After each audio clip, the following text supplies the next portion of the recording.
Hello and welcome back to Radio Free Urbanism, a podcast about urbanism and stuff.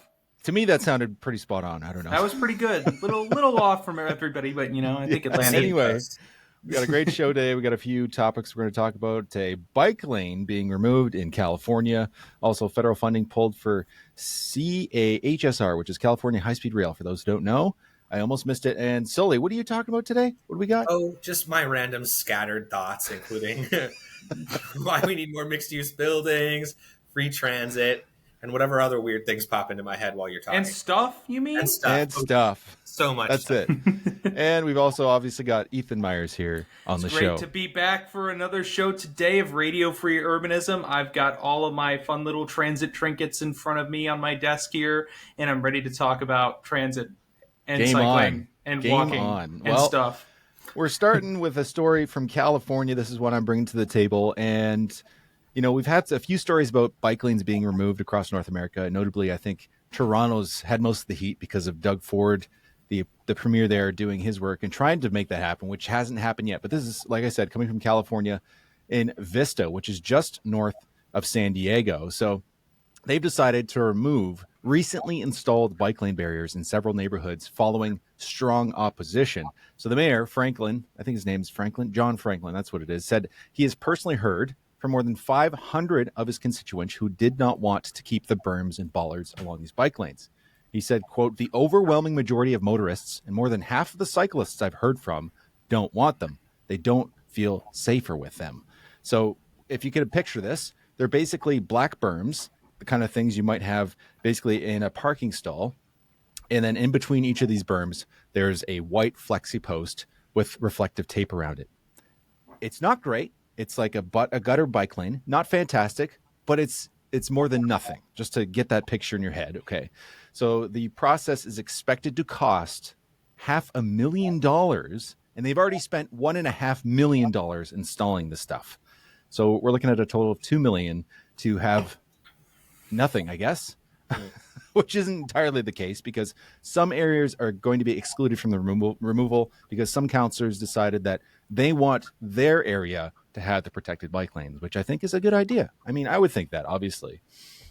So there's one quote from a cyclist who actually talked on camera. Her name was Julie Kelly, a self-described lifelong cyclist. Welcomed the removal. She says, "I'm very, very happy that these are coming out from here. I think it's the right decision. It's really dangerous when you put impedance around riders. Every bollard is something I can hit. Every one of those white posts is something my handlebars can catch on. They're scary. They're not protected. There's nothing about a curb that stops a car from hitting me or a pedestrian or anybody." So Julie, this is straight to you. Straight to you. Okay. The solution there isn't to remove the crappy protection. It's to add better protection. Like, holy shit. Like, I can't, like, if you just picture like a middle-aged lady on a road cyclist wearing a helmet and spandex. I feel like there's always this story that comes out of like, from like a San Diego suburban neighborhood. Like they tried those, what do you call it? Like, edge lane lanes. Yes. Where it's kind of like, essentially for those who are listening in, the sides are essentially kind of this median that you're not supposed to really go into unless there's an oncoming car coming. And so this confused and scared drivers in the San Diego suburbs who in turn complained hard enough and got this project removed within a few months. It feels like this is kind of like the epicenter of like good infrastructure or half decent infrastructure being implemented and then immediately revoked because someone didn't like the change immediately. And I know last week we saw that crazy peanut roundabout that was in California, but I feel like it'd be the kind of place where they just install a normal roundabout and then the people complain like, "Oh, no, get rid of this. We need our traffic and our traffic lights back because this is crazy. Can't handle it." I will say for anyone who wants, go to Google Maps and look up the city limits of Vista. Weirdest city limits ever, okay? I'm just putting that out there. They have exclaves and enclaves and weird panhandles. I don't know who came up with that. So maybe that's part of the problem. Is it just like it looks like a gerrymandered border? Is that what we're thinking about here? I think they just like annexed random properties. It's the entire city is shaped kind of like a peanut, but like with very jagged edges, if you can imagine that. So yeah, go on Google Maps. It's a fun time. I would go out on a limb and say it's the weirdest city borders in California. Maybe on the Discord if you join. Correct me if I'm wrong. If you find weirder ones. And how would you join the Discord, Sully? you subscribe to the Patreon for $1. $1 a month, as little as $1 a month. And you can join argue us on with me about Patreon. weird city limits in California.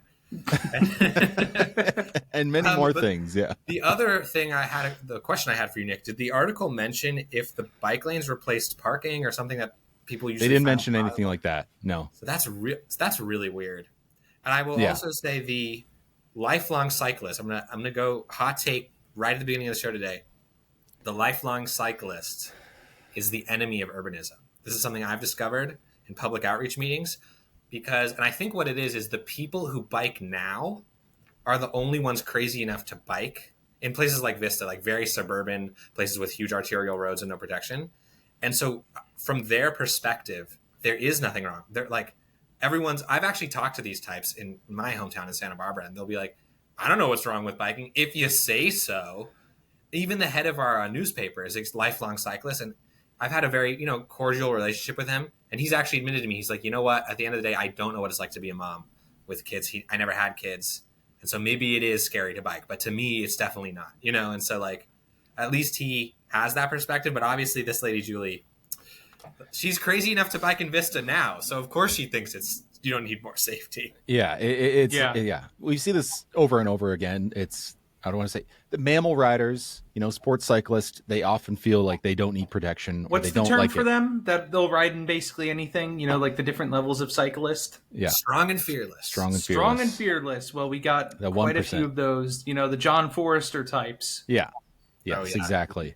And it's pretty crazy. But yeah, the moral of the story and the thing I wanted to say is like, guys, we can do better. Like this stuff is better than nothing. We know that.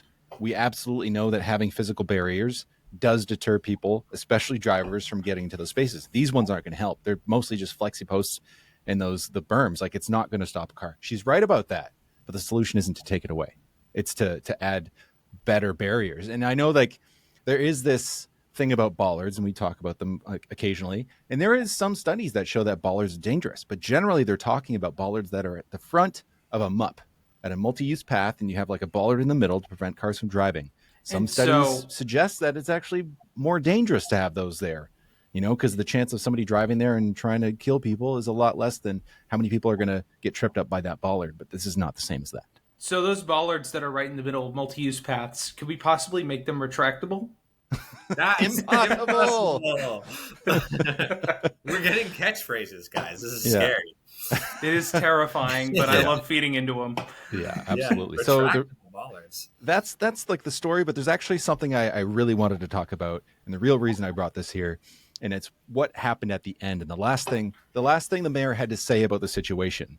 So what Mayor Franklin had said was that this is not the solution to safety for cyclists. What is the solution to safety for cyclists? He says the best way to improve safety for cyclists is a mandatory and enforced helmet law.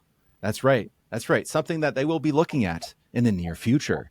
Okay, well, let's talk about that for a minute. So, yes, you should wear a helmet. I think that's a good idea. Of course, you will be better off wearing a helmet in the event of a crash, especially if it does not involve a car. So a helmet so much he laughed. Nobody would see that. Nobody's going to see that because anyway. So a helmet's good, right? Helmets are good. Well, it's a lot more complicated than people think, because it's not just a simple ride. On one ride, helmet versus no helmet, yes, that's going to be safer. But like, it's complicated. That's just simple logic. It's the common sense kind of position that misses on the complexities of us as humans, and I think that's the big part here. So let's just like hypothetically say. Okay, so I figured I'd be safe for the podcast here, Yeah, I'm in touch with Mayor Franklin's office, and we're going to talk about a mandatory indoor helmet law, because people trip and fall in their homes so often, and they hit their heads on the corner of coffee tables, and it's like, wear a helmet, guys. Yeah, this is true. Well, I was on a roll. You guys just fucked it up, but I love it. It's okay. Well, this is actually the case. So we're on a side tangent here for a second. I was talking to Mark Hagenberg. I don't know how to say his name in Dutch. Anyway, Bicycle Dutch. You might know his YouTube channel. we have a special bonus episode with him coming out shortly, maybe in a week or two. But he was saying to me, and I had to look this up. He's like, per kilometer, walking in the Netherlands is far more dangerous than cycling. And I was like, come on. He's like, yeah, it's like 10 times more head injuries happen to people walking per kilometer than cycling. That's actually true. So it's like, you know what? You should just wear a helmet walking too. So you're right on it. Maybe even sitting. Who knows? The only place you don't need to wear a helmet is inside of an SUV because it's so Which safe. is like, this is in true. cars, that's the leading cause of death is head injuries inside of cars. Right? Yeah. So wear a helmet. Maybe we should have helmet laws in cars. Maybe. Start looking like F1 drivers. So where was I? What was I saying? Okay, yes, my hypothetical situation. So let's say you implement a mandatory helmet law like we have on the show here. I'm obviously breaking the law. But what typically happens next, okay? Helmet usage, it goes up, right? That's great. And head injuries, they go down. We won, right?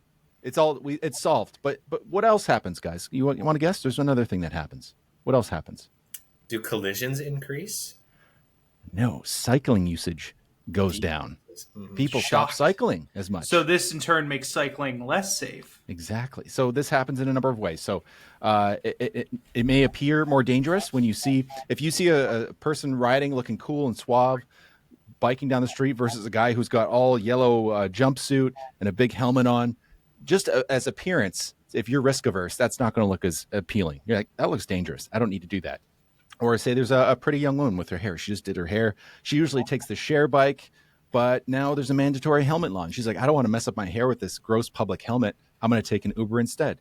Or it's less convenient. It's just making it more convenient gets more people to ride. You're making it just a slightly more less convenient. Less people cycle. Somewhere when you get places and it's a big bulky thing. You can use it as a fruit bowl. I know. Yeah. This is true. This is true. If you're thirsty, you can get your helmet and just fill it up with water and boom. There you go. Nice little drinking bowl. So you lose out on the public health benefits. You lose out on safety in numbers. So that's the phenomenon in which more people walking or biking, it's safer for each individual because of the whole. And in some studies, it even shows that drivers act more aggressively to people who are wearing helmets versus those who are not. So that's just a few examples of how this has inverse relationship. And it's something that people don't think about as deeply as they probably should. And I'm not saying that helmets shouldn't exist. I've already said this. You should probably wear a helmet. I wear a helmet when I'm going to work because I kind of like go as fast as I can. And that's just how I ride. So I wear a helmet. If I'm going out to the beach with my friends for a ride, I don't wear a helmet. I wear a baseball hat. That's me. And I think everybody in this conversation should basically just be like, just wear whatever's comfortable for you and leave your opinions to yourself about what other people should be doing. That's just my 2 cents there. I like your 2 cents. Deep in the recesses of my mind, I seem to remember that Australia, I think, has a mandatory helmet law. They do. Yes. Okay. Wow. And actually, Mark, Bicycle Dutch, told me a story when he was in Queensland, I think. Maybe. I don't know. I think that's Melbourne. And he went with a friend who was a doctor, and the doctor had written him a note, because you need a doctor's note, to not wear a helmet on a bicycle there. What? And apparently the police came, stopped very aggressively in front of him, almost knocked him over off his bike because he wasn't wearing this helmet. And they were very rude to him and basically had to show them this doctor's note and this whole thing just to be like, yeah, I don't need a helmet. Where's your helmet, mate? I'm not going to try an Australian accent. They're more worried about the magpies there than you crashing. So that's why they have you wearing a helmet. True. That's in probably fact, they it, should right? just have everybody in Australia wearing a helmet at all times. They should just move everybody out of Australia because of all the dangerous creatures that live there. Yeah, probably a good idea.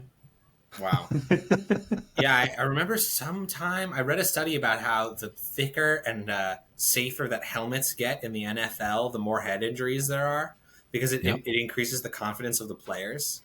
Yep. So like back in the days when NFL helmets were just like pieces of leather, there were actually like fewer concussions or something. I'm going to have to find this data, obviously, because I don't like saying stuff if don't know for sure. But I do remember seeing that somewhere in some class I took.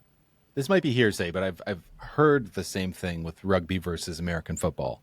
Yes. Less head injuries. Because they don't wear any helmets. Yeah. And that's Australia. Australia. It's also... Wait a minute. They play that in Australia. A little bit. No, they play Australian rules in Australia, which is a little bit different. It's kind of weird. They don't wear helmets. But yeah, if we want to turn over to the stuff, rugby is more scrums are a bit more closer related to like wrestling rather than, like football, where it's like full on contact, like you're hitting someone basically with your body. Rugby is more, that's it's true. more, like honestly, it's more like grapple style tackling. Yeah, at the start of the play, right? Totally, exactly. Especially, but where is the most urbanist rugby arena? it might be in Australia. No, it's probably in England, right? Probably. I don't know. I don't know any soccer field. Probably. Or is there a dedicated stadium? Okay, well, I just know that there's an AFL field. I think it's in Melbourne. It's called the MCG. It's like massive. It's where they have like the grand final. That's like their Super Bowl every year for Australian football. Massive. I'm pretty sure that's pretty urbanist. I think there's a train station right outside. And they have like almost no parking. Then I approve. I'm pretty sure that's the place. Anyway. Cool. Aussie rules football is a lot of fun to watch. I have an Australian friend here and he's got me into it. We go to there's a Australian bar downtown Vancouver we go to every year to watch it. And it's just a blast. It's so much fun. It's cool sport. Anyway, let's move on. What do we got here? Any more helmet talk you guys want to shout out before we move on to the next one? Yeah. If you ever do get into a crash, simple advice: get a new helmet. Yeah, totally. A lot of people think, that, hey, if it wasn't that bad, I can maybe reuse a helmet. No, don't. Helmets are one-time use things. You break it, get rid of it. Also, they go bad, too. They do. After, I think, it depends, but usually between 5 and 10 years, probably should get a new one, not only because the degradation of the foam inside, but technology just improves over time as well. Like also, your sweaty ass head has been on that for 5 years. Yeah. Time to wrap it up and get a new one. The one thing I would like is that the one thing I would like is the interior, like the actual cushioning would be easier to replace because it's always so hard to actually find the exact alignment of that cushion that you need on the top of the helmet. Yeah. Because it goes so rancid after like a year. Anyway, next up, Ethan, take it away. Yeah, so we have a story coming out of this, well, I guess out of the entire United States, but it was mainly surrounding California high-speed rail, and that the Trump administration has officially rescinded $4 billion in U.S. funding for the California high-speed rail project. And in a statement made by U.S. President Donald Trump, he said on Wednesday, the Transportation Department is rescinding $4 billion in U.S. government funding for California high-speed rail, specifically stating the project was severely overpriced, overregulated, and never delivered. The railroad we promised does not exist and never will. So, wait, Trump said that, or Sean Trump said that specifically. Trump. Okay, props to the coherence there. I heard the actual live announcement of that. It was not as coherent as he was stating. Oh. it was read in pretty typical Donald Trump fashion, but yeah. So at the moment, the Department of Transportation said there was also no viable path forward for the high-speed rail project, and that it was considering potentially clawing back additional related funding to the project, calling it grossly over budget. That's yeah. Now, I mean, we were expecting this. Yeah. The California government has called the actions illegal. This is in the latest, clashes between the state of California and, the Trump administration. This is just another card on the table, really, in this kind of debate. And they've said this before, that they were going to pull the funding for the project. Now, from what I've heard as well, too, this is kind of on speculation, but obviously this doesn't affect state or local funding for the project. So there's still that state and local funding going towards the project. So this will likely considerably slow down the project, but won't get the project canceled. It will probably considerably slow down the timeline of the construction, but that's still a massive issue for this project. It's been already over 20 years. The state has finally decided to address the CEQA funding or issues when it came to being kind of a hurdle with the project. And it's been a long fight to get California high-speed rail. It's over time and over budget, like many high-speed rail projects are. But yeah, if you're just going to abandon the project, I mean, especially when you're this far into it, I mean, it's kind of incredibly disappointing. It's crazy. But like, it's pretty clearly, like, as soon as he got elected the second time, he was going after anything at all that could challenge the car for the most part. And I'm sure even the airlines in some cases, like, so can you tell me a bit more about this the California high-speed rail? Because I don't know that much about it. I've watched some videos about it in the past. We're talking like probably 4 or 5 years ago from like Adam something or you were talking to the right people, my friend. Yeah, armchair We're urbanist. Anyway, please tell me. I want to call out a channel, Lucid Stew. Do you watch Lucid Stew? Every month he has high-speed rail news, about a 20-minute long video on the first of each month, and he always has a California high-speed rail section of that video. And depending on the amount of news from that month, it's either 3 minutes or 10 minutes. And it's really helped me stay informed because this guy, Stu, I don't know his real name, but he goes into like the meeting minutes of all the relevant meetings that have happened and the budget updates and actually explains them. And so it's totally worth a watch if you want to get as obsessed with California high-speed rail as me and probably Ethan is. But yeah, do you want to answer his question, Ethan? With what? With regards to what? Just more about the project, I think. Yeah, what is California high-speed rail? Yeah, so California high-speed rail was this project kind of conceived in the 90s to actually, bring California into the future, environmentally, sustainability-wise, and just, overall making a better connection for the cities of almost the entire state of California. The main section of the trackage essentially is to connect Los Angeles with San Francisco. Of course, there are going to be different extensions as well to the project up to Sacramento and eventually down to San Diego if it gets to that point. But the initial trackage at the moment, I believe, is between for construction. The initial segment was between, I believe, just a bit south of Sacramento, like Tulare, and then like Bakersfield was like the main first segment of track that was going to be built, and then further extended out from there. There were also a bunch of other projects that were funded alongside this extension. Caltrain is a big one that comes to mind, the commuter rail between San Francisco and Gilroy in the Bay Area. That whole electrification process was done as kind of like the last little segment for California high-speed rail. And so it was kind of meshed in with the commuter rail project there to get that last segment done, build 125-mile-an-hour trackage for the last segment, and get electrified commuter trains to the Bay Area. So it's not just California high-speed rail in terms of regional rail, but it's really been sort of this all-encompassing mega project for the state of California to kind of bring it into a future rail, like an actual like up-to-date world-class high-speed rail system. Because at the moment, the state of California kind of relies on pretty typical regional rail corridors that were planned as stopgaps, essentially in the 80s and 90s, like the Capitol Corridor and the Pacific Surfliner. Yeah, and as it stands to take public transit between those two, so San Francisco and LA, it looks like I did it 8 to 10 hours. I took the Amtrak connector bus from San Luis Obispo to San Jose Diridon station, which is always confusing to say.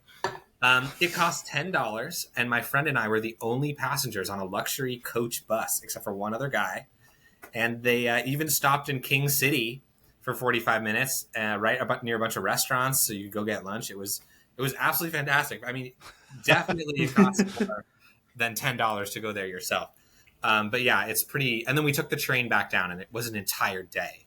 Like you have to set aside. And we were only going to Santa Barbara, right? We weren't even going all the way to LA. Yeah, to be fair, like even driving, that's going to be like 5 to 6 hours, right? Between those two cities. LA to San Francisco? Yeah. Yeah, it depends on when. Mm-hmm. Santa Barbara to San Francisco would be 4.5 to 5. That also depends on Bay Area and LA traffic as well, too, true. Because obviously it can get kind of insane. So how long would, theoretically, this high-speed rail take? I believe it was about 3 hours from downtown LA to downtown San Francisco. Oh, man. Yeah. That would be like go gangbusters. Yeah, and the project basically pulled out all the stops. Like they were saying, we want this to go from downtown LA to downtown San Francisco, stations right in the heart of each city's downtown, full 220 mile an hour for a majority of the route, with obviously some slower sections like through the Caltrain corridor. And here's the wild thing, Nick, that if you go to downtown San Francisco, they built the station. It was finished. It was a $1 billion station. Totally done. It has a park on the roof. I explored the whole thing. The saddest thing is in the main transit hall, they have the giant screen that will one day show the schedule. They have the giant clock. They have the space for thousands of people. And because there are no trains there at the moment, there's a decal on the ground, like an actual sticker. Yes. That you can get out. And it shows you, like, because the trains are going to be in the basement, And so the decal is, with the fake, like, broken away concrete along the edges, and then the train's beneath you. But it's like a, millimeter thick sticker. And it's not like there's no trains down there. But they even did, like, the forced perspective of it and everything. But yeah, San Francisco is on top of things, like, by building that station first.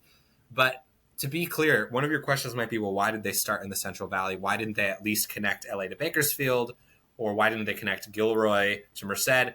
And so I see people online with what I think is a really, like, ridiculous take all the time. There's noise outside my place. Anyway, which is like, the reason that this is a failure is because they started in the Central Valley and nobody cares about the Central Valley. Nobody lives there. First of all, Fresno has 1 million people in it. And Merced and Bakersfield have hundreds of thousands.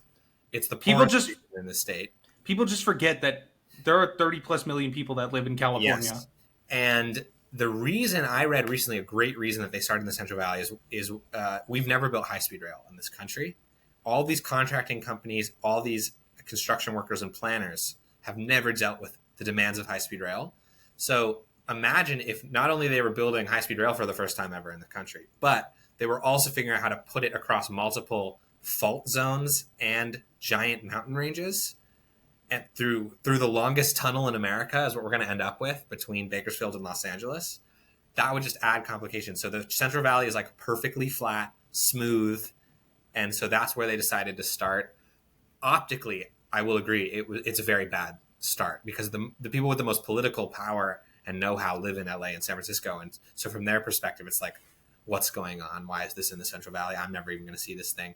And so, yeah, when it opens, that segment, it will go from a field outside of Bakersfield, not Bakersfield, a field outside of Bakersfield to Merced. And for people who live in Fresno, if they want to get to Merced or to a field outside Bakersfield, it'll be great. But obviously that's not the purpose of it.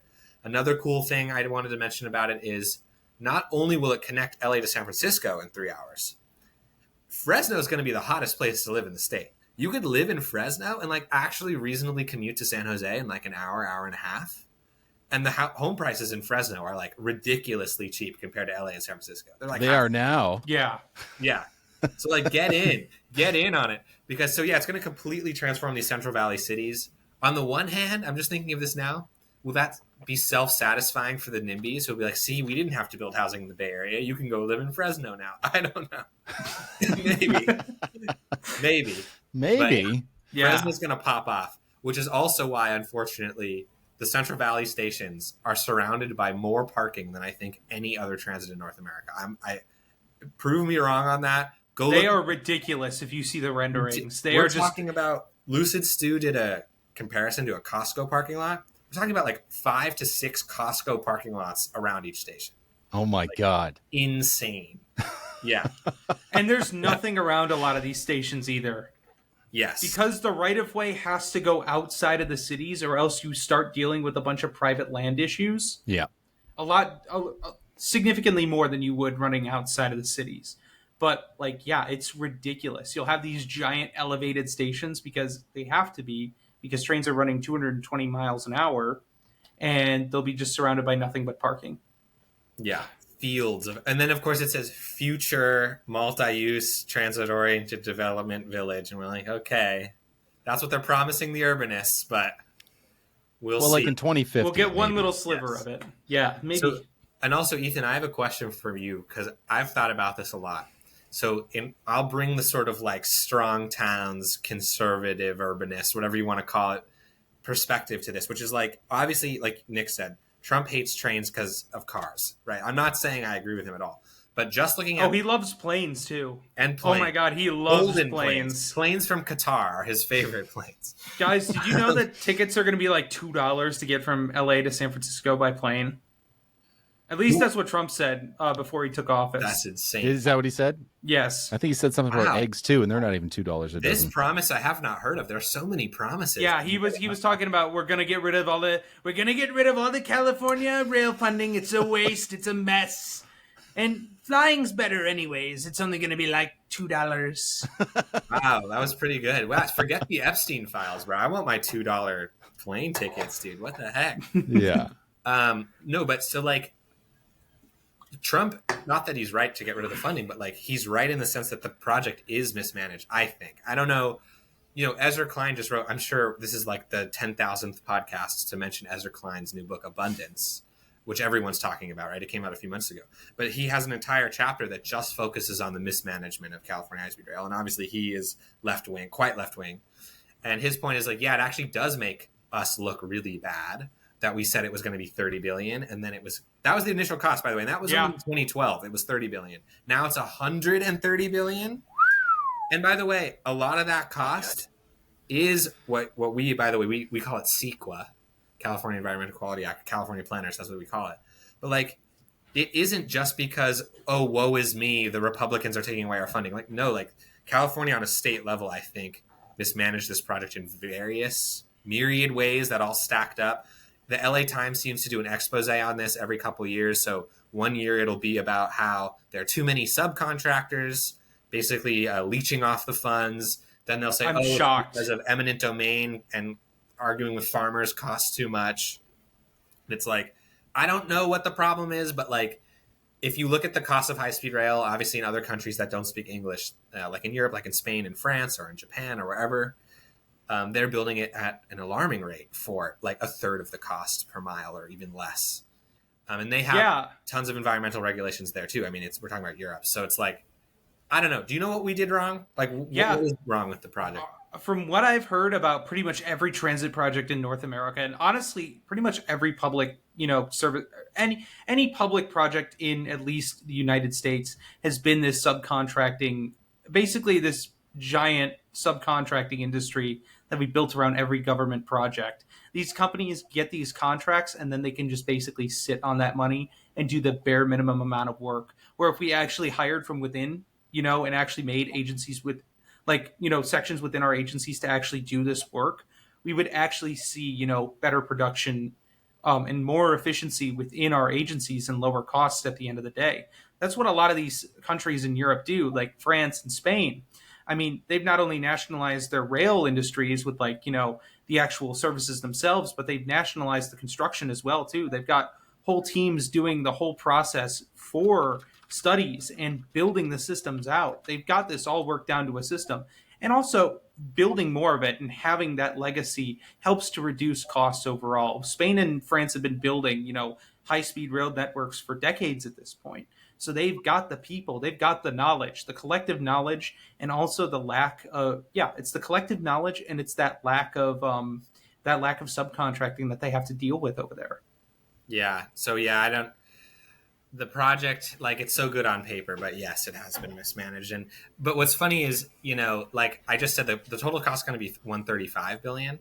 So the 4 billion from the administration is like, I know it sounds like a lot, but I think in the Lucid Stu videos, he says every month, Nick, I want you to guess, how many active daily workers do you think are working on this $135 billion project? Workers? Is that like the whole project? It's like construction workers. Oh, construction workers. I feel like that's trying to figure out what the difference between a million and a billion is.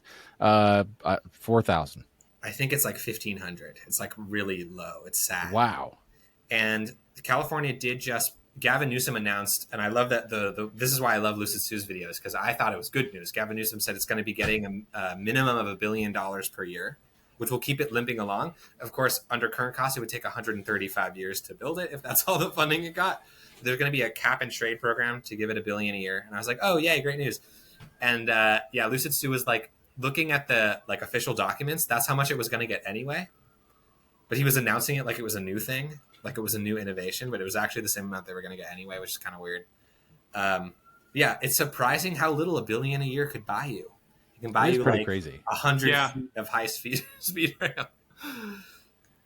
Well, I think one of the other big problems too is that it was really kind of like underselling the costs initially too. Mm-hmm. If they had actually, spent a little bit more at the beginning to actually like hurry the project along, we probably would have seen, better results out of California high-speed rail. But we also can't be surprised when these cost overruns do exist as well too. We saw this with the Shinkansen in Japan when it was originally built. It was more than double over its budget. Granted, they did get it built at the end of the day, but it was overdue and over budget as well at the same time. So, I mean, we can't be surprised when this happens with high speed rail, but when you compound those other factors, like the incredibly high amount of environmental review that has to be done. That's almost excessive because they're still finalizing some sections of for environmental review, and subcontracting and the myriad of other issues. Not actually having the people in house. Then you're really just compounding all of the issues and really adding on to the struggles that this project has seen, and having a lot of these ambitious corridors as well too has really just kind of made this project like balloon in costs. I will tell you guys a very brief story about this, and I'll also tell you what might actually what the future of this might be to satisfy Nick's. I'm sure you didn't expect this long of an answer, but yeah, I had my friends, I should know by now. Yeah, I have a longtime friend. I was at his graduation party, and he had like family friends there, whatever. And there was this girl I was talking to. She's like, "Oh yeah, I'm an urban planner," and I was like, "Oh, very nice." So we got into a little conversation, and California High Speed Rail comes up. And I'm like, "Yeah, isn't it so great?" Because they had just finished the environmental review through Burbank, which happened like whenever that was, a year or 2 years ago. And she was like, "Oh, actually, I work the like urban planning nonprofit advocacy, whatever. It's a lobbying firm, I think. They're against it." And I was like, "They're against what?" And they're like, "High speed rail." And I was like, "What? Why is your urban planning nonprofit against?" And they're in Sacramento, and they like advocate with lawmakers there. And I was like, "Why are they against it?" She's like, "Well, the part where high speed rail is supposed to go from Sacramento to, or not from Sacramento, from Merced to Gilroy through the Pacheco Pass, there's this endangered butterfly that lives there." And I was like, "Oh no." And she's like, "And if you have trains going that fast in that valley, a lot of the butterflies are going to get hit by the train. And it's going to be really bad for the butterfly population." And I was like, "Okay, I want to ask you a question. How many trips are made between Merced and Gilroy by car?"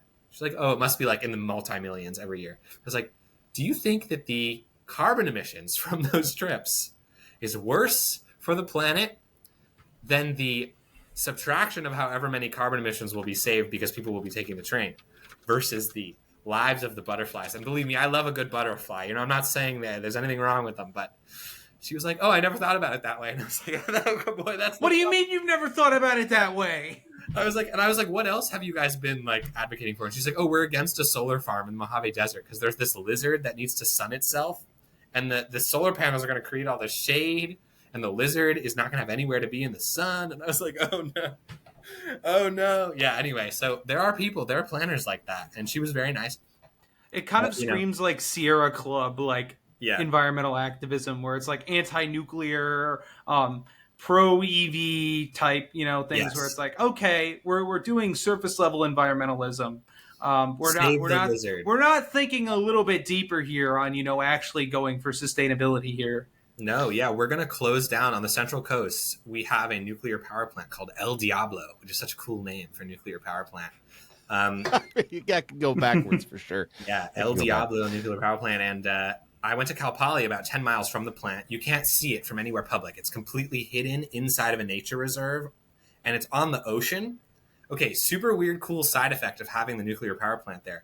It discharges all of its water into the ocean. And the water that's been turned into, part of it's been turned into steam to actually spin the turbines. It's the cooling water, so it's not radiated. Yes, it's the cooling water. Yeah. But when they spit it out, it's like hot. The water's hot, yes. And they're spitting into the ocean. So an entire tropical fish and plant ecosystem has developed in the cove where the water gets spat out, which is so cool because the water temperature is so high there. And, obviously off the coast of Central California, the water's freezing. It's like in the 50s or lower. So anyway, that's a weird side effect. But they're closing El Diablo because for decades, the sort of forefront of the environmental movement was close the nuclear power plants. And what's weird is it took so long to get the permitting to close it and figure out where the electricity is going to come from because it's supplied like 100% of that area's electricity. I mean, it's a nuclear power plant. It's a lot of electricity that gets generated. But now we're full circle with the environmental groups are like, oops, could we actually not close that maybe? And it's like, well, the whole closure process took 15 years of permitting and planning and this and that. And it's like, and Gavin Newsom actually extended its lifetime by 7 years because it even wasn't ready to actually close. And I met a woman who worked on part of that planning process. She told me the craziest thing about it is, just like with a lot of other plants, no one wanted the nuclear waste. And so literally 30 feet from the ocean, in picturesque Central California, there's a concrete pad the size of a soccer field and a pyramid of spent fuel rods in oil barrels, literally sitting there. And, you know, they're sealed in like 3 feet of concrete and then in metal. So like they don't leak or whatever. But it's crazy to me that like environmentalists argued against burying those in the desert. And so instead, they're completely exposed to the elements like 30 feet from the ocean. Oh, God. Like, somehow that's better. And I was like, that is wild. She's like, yeah, and you like seagulls like nest on them and everything. And I was like, that is so crazy. Yeah, and it always comes back to that thing, right? Of that common sense and thinking of things simply. Like, I don't know what the solution is, but I'm sure it's not going to pretend I know the answer. And that's the same thing, like you said, about the butterflies. Like, how about one train coming by every 30 minutes or like thousands of cars flying by on a giant highway? Yeah. Well, you know, if we don't change anything, you know, things can't get much worse. But if we make a change, things might get a little worse somewhere, potentially. Yeah. Ooh, I mean, yeah. I don't know if we can do that. Yeah, no kidding. All right, Sully, you got a story for us? We gotta get moving here. Because I haven't been talking enough. Nah, I think this is interesting stuff. Let me share my iCloud.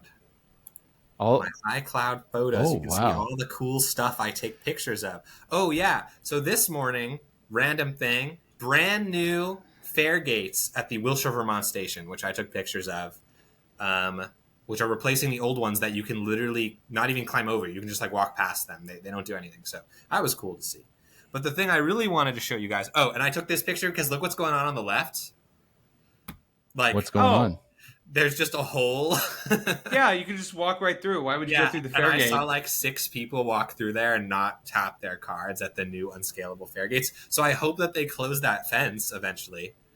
I mean, it doesn't look very high anyways, so, you know. Yeah, well, yeah.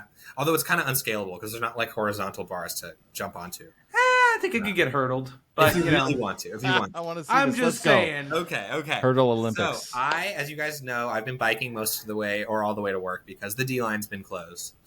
And somehow I never noticed this. There's this intersection that's like off-centered, and down the block there I spotted a truck with stuff coming out of it. So I biked over there, and what I discovered was an entire, like, it's not even a grocery store. They have clothes too. It's like an entire, almost like miniaturized Target, I guess would be a good equivalent, just pouring out of this truck. So they've got clothes. They've got aguas frescas, of course, because it's LA and we love that. They've got laundry supplies, kitchen supplies, detergent, all that kind of stuff. Look at it. They've got an entire produce aisle. Wow. With just like as much produce as you can want. You can see the truck like flips open and there's shelves in there. They've got processed foods, chips, candy, all that kind of stuff. This is from the other side. Is this how That's they impressive. even take EBT too? Wow. Okay. EBT. What is EBT? That's food stamps. Oh yeah, Nick would not know that. That is those are food stamps. You get like a little credit card, and it has a certain amount of money on it based on your income. Okay. From the government, yeah. Pretty cool. So what this made me think about is if you could see the street around it. If you look there, this is one of the densest neighborhoods in Los Angeles. Actually, as dense as Brooklyn, which people don't realize there are neighborhoods that dense. This is for anyone wondering. This is northeast of Koreatown, sort of that area. So all apartment buildings that are at least 2 to 3 stories, definitely, and a lot that are 4 to 5. So is this like Westlake? Not quite Westlake. It's like in the That's the thing. These neighborhoods don't necessarily even have like names because they're featureless in the sense that they're purely residential. Interesting. Because the way that LA is laid out is like every 4 blocks, if you're lucky, in most places, like every 5, there's an arterial highway that's lined with commercial uses, and then these giant islands of purely residential areas that are usually single-family homes. I think something like 90% of the city is zoned for single-family. But some of those areas got rezoned a lot in the 60s and 70s to be neighborhoods that weren't as desirable anymore. And so there are actually still a couple of really cool old houses from like 1910 in this neighborhood. But mostly, they all got knocked down and turned into very poorly constructed apartment buildings. And they're purely residential. And so what you ended up doing is there's thousands and thousands of people stacked in these neighborhoods, and they're not within walking distance of a grocery store. They're not within walking distance. I mean, probably of some clothing stores, definitely some liquor stores and gas stations. And then because once you get to those arterial roads, they're completely unpleasant to walk on. They're hard to cross because crosswalks exist only every like 5 blocks where another arterial crosses that one at a right angle, right? So like you're kind of stuck on this island of dense housing, yes, but none of the benefits. So to me, it's like if you are not going to live in a single family home, if you're not going to have a backyard, the great plus of that is usually you end up in a neighborhood where you can walk downstairs to your corner store or to a coffee shop or whatever. But in LA, you just get all the downsides without any of the benefits. But these people have taken advantage of that because there's a customer base. And I asked them, and they said they're here every single day. Like this is their store. And it made me just really think about how there's this suppressed demand for mixed use. Totally. Yeah, the people yearn for mixed use. Yeah, the people yearn. Like, there's enough demand that these two women are, by the way, so entrepreneurial. Can I just say, like, fantastic. Also, super. What'd you get from them? I didn't get anything. I was rushed. No, that's a great opportunity that they took advantage of. That's fantastic. And yeah, and like they got their EBT license somehow too. Yeah. And it's totally illegal. I'm surprised, right? Because they're like blocking the sidewalk and stuff. Like, there's a bunch of code violations here going on. But like, we'll be quiet about it here on Radio Free Urbanism. Oh yeah. It's like illegal, but we won't talk about it. Oh yeah, but it's like, who cares? Because they're giving this great use. And by the way, I'm wondering, I don't know if you guys have a guess, but like, how many car trips do you think these two women are like eliminating because people can walk and buy stuff here? Honestly, like it's not zero. That's for sure. Yeah, like, definitely how many times, not zero. I live in a walkable place, so like I don't drive my car to get anything that I need for my day. Like I don't remember the last time I've gotten my car for groceries. It's probably years. Yeah. But like how convenient that is. And I don't think maybe people do realize it when they live in places where they can't walk to the things they need. I'm talking just like regular middle class type of people who have the money and do drive to get the things they need. But like just like on a Saturday evening and you're like, you know what? I would like a bag of popcorn and like, I don't know, some soda pop. And you can't just like walk somewhere. You like already had a couple beers or something. And you're like, oh, well, I guess, I don't know, calling Uber Eats and paying like $10 for a bottle of pop. I was about to say, Nick, I'm like 10 or a couple of beers isn't going to stop you from walking to the corner store. It's not like walking, but that's what I mean. Yeah, exactly. That urbanist, you can walk there. Like, I took my 2-ton metal machine to go pick up a single onion. Totally. Like, the life of an American. Which is, by the way, as funny as that is, like, that's how I grew up. Like, oh, you want an onion? Take your 2-ton machine down. Oh, yeah, you needed to go get a gallon of milk or something? Yeah. Take your 2-ton machine half a mile down the road and go into the grocery store. I'm going to show you guys where this actually is on the map so that we can see the lack of grocery stores. And I need to reshare my screen, of course, because it is wild just how good, like, corner stores and like coffee shops and like neighborhood bars and just small commercial uses in neighborhoods can actually cut car dependency. Honestly, even more than like their impact to positively benefiting a community in terms of reducing car dependency can be better than even improving transit. That's my hot take of the day. Okay. Wow. No, I agree. Land use is such an underappreciated. It is probably the most underappreciated. Yeah. The corner store cuts out dozens of car trips every single day. Yeah. And it doesn't cost the city anything. If anything, it makes the city more money. So yeah, these women are set up right here. And look at how dense this neighborhood is. It's all, and I should do this so that you can actually see the buildings here.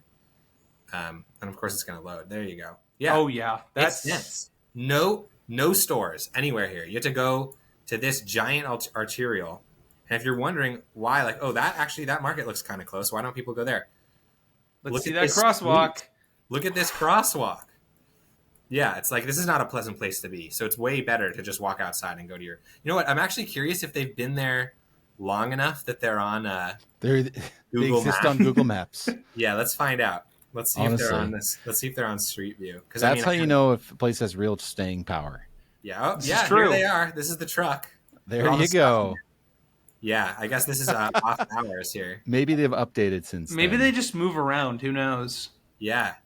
Oh, it even has like a little name. Frank Produce. Yeah. Like it's got licenses. Like a great example of like, so this is the neighborhood I'm in, right? And like this giant square is where the commercial uses are, and there's just nothing in here. There's no markets at all. Like there's also a really wonderful golf course there. Yes. Wonderful. Yeah, this is what I mean. Like, uses up all the excess water that we have. We're overflowing with water in California. Increases the chance of you getting Alzheimer's. I made a video about this golf course, by the way, to plug my YouTube channel. This creek that runs through it is one of the only creeks in LA that hasn't been completely covered up. But then it runs into a tunnel down here. And my friend and I went into the tunnel and we followed it for like a mile. It was kind of wild. It was a good video. I enjoyed that. Yes. It was. But yeah, like, look at this. Like, if you live in this neighborhood, you have to drive to the market. There's just no choice. Like, look where they are. They're nowhere. This is ridiculous that this is all just purely residential. And I know nobody asked me, but can I speak on behalf of the people who live there? That fucking sucks. That does suck. Oh my God. Yes. Yeah. Living more than a 10-minute walk from a grocery store is honestly such a deal breaker in my mind. Yeah. Like, for living anywhere. Walk. I put it in Google Maps. I'm a 40-minute walk from the closest grocery store. And I live in the heart of the second most populous city in the country. Even when I lived in a super car-dependent small Florida town, I was a 5-minute walk from a grocery store. Nice. That's how important that is to me. By the way, I took this picture. I cycled 2 blocks, and then there were these people, not quite as big of a setup, but they were also selling food, chips, water, and these guys are here every day. I've seen them a lot. And then 3 more blocks further, there's another stand that looks just like this, also with food and tamales and stuff. You know what? These stands keep LA going. This is market research. Sully's going to be open one of these in Santa Barbara in the next week. We know. Oh boy! Sure. What are you going to be selling? To get okay. Fun fact about me: my great grandfather had a cart, and he sold oranges in downtown LA in the 19-teens. So it's actually in my blood. He would buy the oranges that the markets didn't want because they were like bruised or blemished. Right. And he would push his cart down the sidewalk at lunchtime, and he'd make orange juice and sell oranges to people in downtown LA in 1914 when he was there. And that actually he earned enough money to rent a storefront, and then he had a produce stand. And then eventually he made enough money, years later, and he actually bought an orange orchard in the San Fernando Valley. So that was the American dream. And then he developed housing. So that is the California dream. Come on. And my family, it's passed down in my family. You're not going to find this online, but it's passed down in my family that he developed housing in Burbank and Santa Monica. And he came up with the idea of wall-to-wall carpeting to save costs on hardwood floors. So, oh my God, that's what I've been told by my mom, and her mom told her that. So I may be descended from the guy who invented wall-to-wall carpeting. There's no way to verify. I've been told. Oh, when it's in the kitchen, not even in the kitchen, but like in the dining room. Oh boy, what are you doing? The Oppenheimer of horrible housing interior design. I rented a place once. They had it in the dining room. I was like, what is this?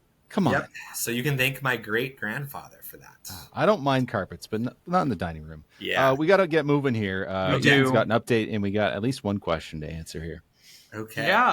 Yeah, so I have a little update. I got reached out to by a publisher a couple weeks ago. They're called The Experiment. They are a independent publishing company out of New York City, and I'm not coming out with a book, but they did give me a couple of free books just the other day, and I wanted to shout them out. We got going to be reading these soon. I've got Shrink the City right here, which is a pretty classic urbanist read, pretty great one. I can't wait to break into this one. I actually haven't read this one, but this kind of goes more into like talking about the 15-minute neighborhood, and really deep diving into that. I think Sully and Nick have both read Shrink the City. I have not read that one. Okay. I've read part of the 15-minute city. I have it right here, just outside frame. Yeah, Carlos Moreno, the original, but no, I haven't read this one yet. I'm trying to get more into reading, so this was actually a super awesome thing from them. And then they also gave me a book called Bike Life, which kind of it's a really great like picture book that kind of like goes over like different like cycling things, like how to ride, maintenance, bike parts, stuff like that. It's a really I've just kind of gone through both the like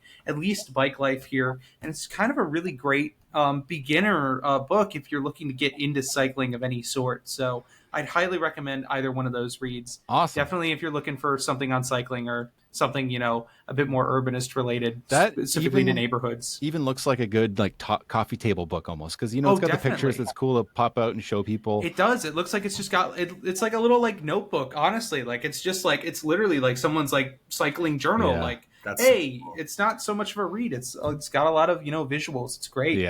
Yeah, totally awesome. I'm already like oh, I need to buy this Shrink the City. I'm gonna read this one. This is cool, awesome. And we've got one question here. This is coming from Willie, who's in the live chat, one of our Patreon members. You can get priority question asking on the show if you join the Patreon. So Willie asks, what's your favorite place for building design? And if your favorite place is not in North America, what is also your favorite place in North America for building design? Anybody, go ahead. Oh boy, you guys know my opinions on architecture. Yeah, I am a architectural traditionalist, so probably like my most conservative opinions are that old architecture is better than new architecture, and that's kind of like a non-starter for me. So yeah, Europe obviously, but like specifically, I love the architecture in the south of France and Italy. That's like, and also I was in Spain this summer for one day, and I thought they had great architecture too. Barcelona and Madrid. But actually, that's kind of obvious to me. So yeah, great. Also in Jerusalem, obviously because it's so ancient. But like being there, some of the like middle, like where the East meets West architecture, they have like buildings from the 1500s that are just so cool.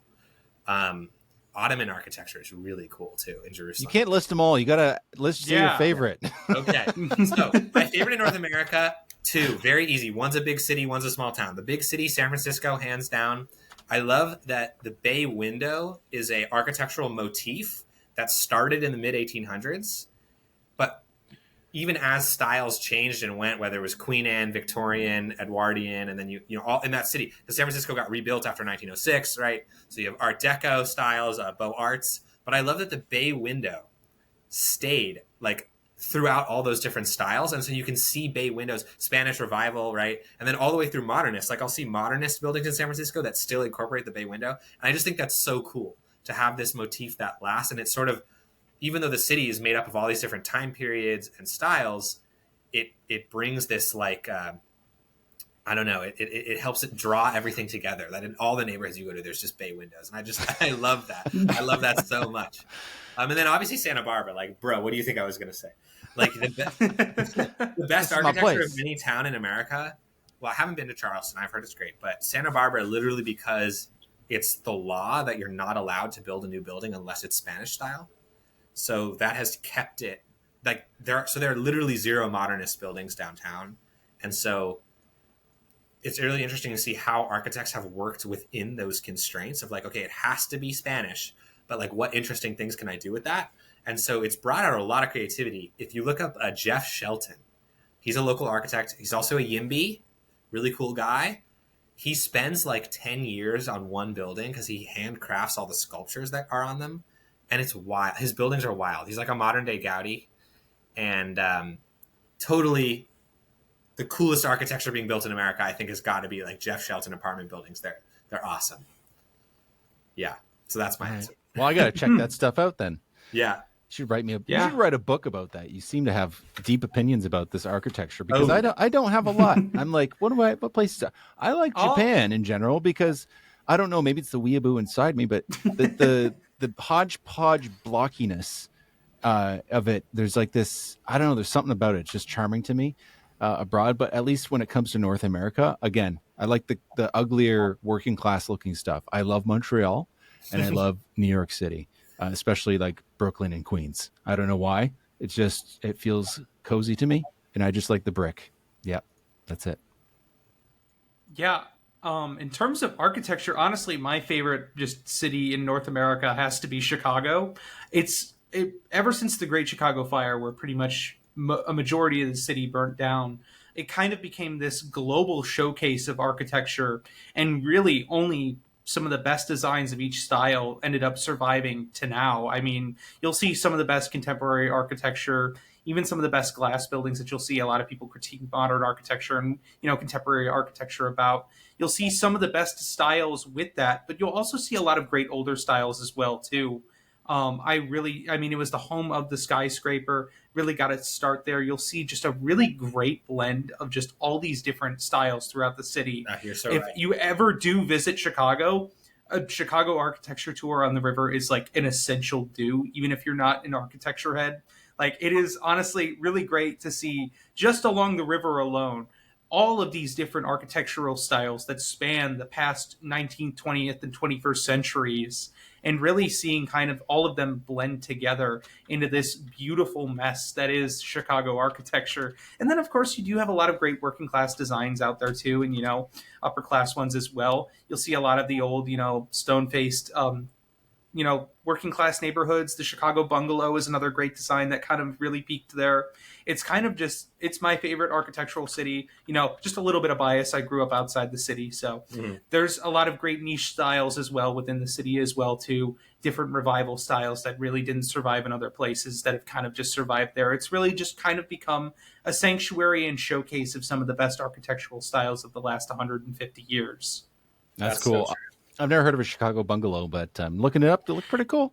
It's kind of a cool little 1920s, 1930s, early suburban style. Yeah. There's also the Chicago. Why am I blanking on it? They're not row homes. They're like sandstone, 2 to 3 story, but they're very similar to row homes. Yeah, they're all together. It's called the Chicago School of Architecture. Yes, Lloyd Wright obviously got started there too. Mm-hmm.